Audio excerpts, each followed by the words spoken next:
Well, Pilly is the nickname to my real name, which is Pilar. So when I first moved to Miami from Cleveland, all the like Hispanic girls would call me Pilly. So I came up with Pilly, and then May is really just an acronym. Stands for meeting all expectations. Who came up with that? Me. It was really cool because I was rapping like way before I had my rap name.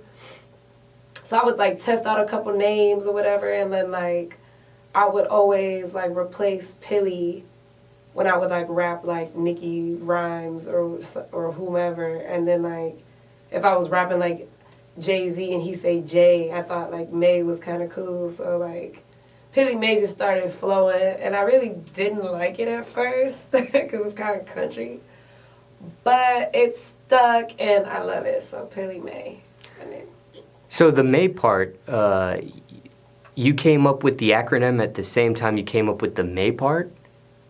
Or did you come up with May and then you just kind of came up with an acronym to make it, I guess, some use out of that, I guess? I really don't remember. Like, this was a decision I made back in 2011.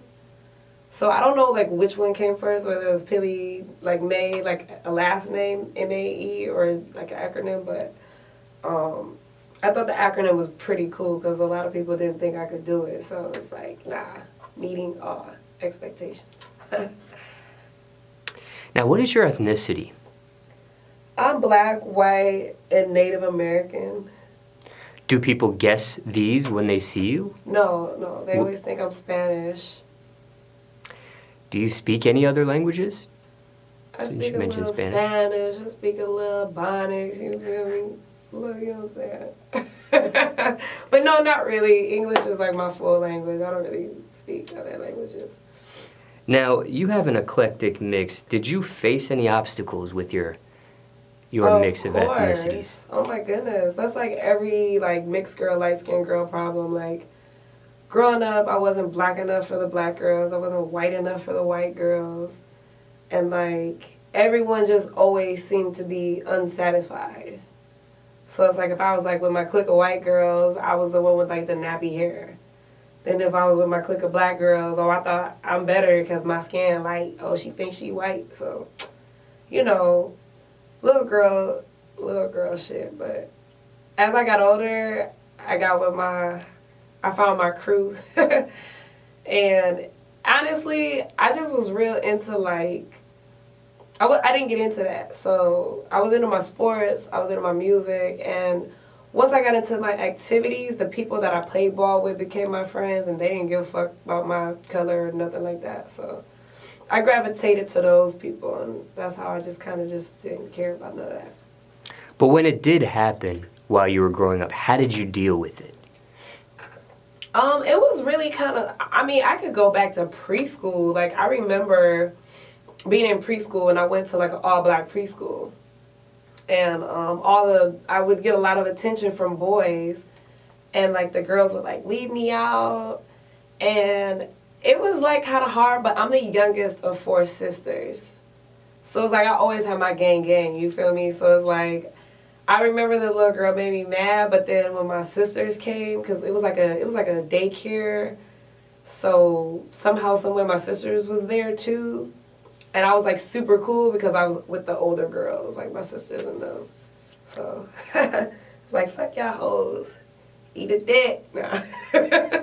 But yeah, it was cool. I just always had my sisters, so it didn't matter.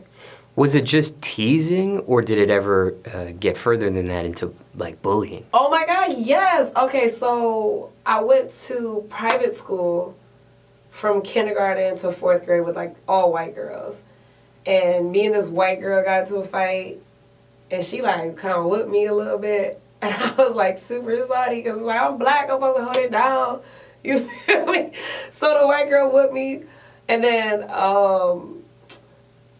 that was more like a mean girl kind of thing. So I didn't have any bruises, but then when I transferred to the public school, it was like, you know, half and half, but the black girls literally used to fight me every day. I used to have to fight every day in 5th grade. So it got to the point where I would like hide in the bathroom And that was 5th grade, because came 6th grade, I said, first girl step to me, I'm beating her ass.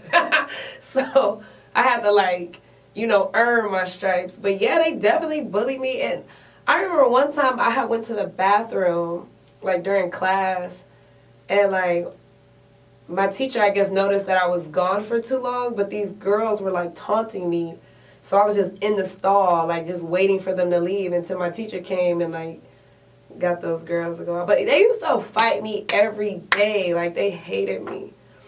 So when I be plexing the holes that come from, you know what I'm saying, when I was young. It's so terrible. I don't want nobody fighting. I don't like fighting. I mean, you laugh about it now, but that sounds pretty tough to deal with. It is, and it was. And I laugh about it now because I've learned how to, I'm thankful for that, because when people try me now, I know how to handle myself where it doesn't even have to get to that point. It's kind of like walk the walk, talk the talk. Like, all right, you really want to do this? You really want to try me right now? You sure about that? Like, I know that I can defend myself. Like, I'm not afraid. And they know. Did the teasing and bullying cease at some point? Because, okay, it started in preschool, and then it kind of got physical and to a certain level there, elementary school. But middle school, did it kind of soften up or stop? Or high school? Or literally, okay, so 5th grade, I got beat up every day. That summer, I was in a hood getting my hair braided, and the lady who braided my hair, her daughter, she was so tough, and she was like, oh, Mom, I'm going to whoop this girl butt. And, you know, I'm like, dang, this little girl not scared, and I'm getting beat up every day. So 6th grade came, I said, first girl that stepped to me, I'm going to whoop her ass. Like, I was ready. And that was the last time they tried me. And even, like, after that, I noticed that you don't even have, like, girls were so, like, full of shit, you feel me? Like, they would talk all this crazy shit, but they ain't really want to fight. But then they knew I was crazy enough to do it. So after that, like, I started dating boys, and I started, like, just doing my own. Like I said, I was real into my sports and music, really. And I just stayed away from, like, that drama. But that fight in 6th grade kind of gave me my stripes, you know. And then nobody want, and even if they tried me, I would be like, what's up? Like, what you want to do? And, yeah, man, like, I also had my sisters that were still older than me that they didn't want no problems with them either. So it kind of died down, like, when I got older. now, teasing, bullying, these are a very big topic in schools today. It's unfortunate. And now you also, in the social media era. Yeah, I was just going to say, now you have cyberbullying. So Yeah. just when you thought physical or seeing somebody in person was bad enough, now they're getting you online. Yeah, and I really, really feel bad for, like, the young kids coming up. They have to deal with, like, internet and pictures, unwanted screenshots. It's, like, crazy. I'm like, damn, I'm glad I didn't grow up in the, like, you know, cyber era, because that's even harder. But, you know, it's you know, back in the 50s, I'm pretty sure it was different things they had going on. So it's just the cycle of life, you know. We'll be all right. What advice do you have? Maybe somebody watching this right now, elementary, middle schools, high schools, somebody watching this, and maybe they're getting teased or bullied because of their ethnicity, their nationality, their race, whatever the case may be. Yeah. Do you have any general advice? Because circumstances could be different for everybody, but do you have any general advice to somebody watching this right now, listening to your story? I feel like you gotta, like, have your back, like, stand your ground. Like, if someone's picking at you, don't just let them. Like, defend yourself. And don't be afraid of the consequences that come with defending yourself, because you're not in the wrong. Defend yourself. Like I said, 5th grade, I was, like, afraid, and, like, people, you know, it was totally different. Like, it was crazy for me, you know. So anybody that's getting bullied or teased, like, stick up for yourself. Say something. Don't be afraid. Like, be afraid for that one moment, but don't, like, let somebody just, like, you know, pick on you all day, every day. So I would really just say, like, don't let nobody hoe you around. These fights that you were involved with, before it even got physical, could it have, I mean, hindsight 2020, could they have been talked out? Could there have been like an adult or somebody that got involved that could have got it from even getting to the physical part? Possibly, but I just think with my situation and the attention, like I would get a lot of attention from both sides, the white side, the black side, the Hispanic side. Like, I'm appealing to a lot of people, so I just think at some point, you know, like a few girls, you know, my sisters would like check them and that didn't do anything. It's like, all right, I gotta handle my business. So it's unfortunate because I don't, like I said, I don't like fighting. Fighting can, you know, it could be really bad, you know what I'm saying? You knock somebody out the wrong way and you kill them, you know what I'm saying? That's crazy. So I don't promote violence, but I think, you know, after so many, like, tries, you'd be like, all right, I gotta handle my business. Like, I gotta kind of do what I gotta do. And you state a good point that people don't realize is, you know, something as innocent sounding as, you know, fighting back or hitting back or whatever the case may be. You know, if somebody lands wrong, hits the concrete, splits their head open, you never know what could happen. That could lead to death. Does it happen a lot?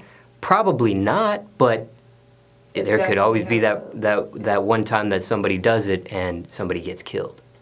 And that's like, I mean, I would hate for anyone to have to live with that. Like, we got into a little fight over something stupid, and I was trying to look cool in front of my friends, but, like, you hit her the wrong way, and she's, like, retarded for life, and now you got to deal with the consequences. Like, that's crazy. So if you can talk it out, you know, like, that would be much better if you can work it out or swag it out, you know what I'm saying? Like, that was kind of my thing too. Like, I'm really good with my words. So sometimes I would like make you feel stupid or make you like stop messing with me. But yeah, man, that fighting stuff can be dangerous. So be cautious. Yeah, man.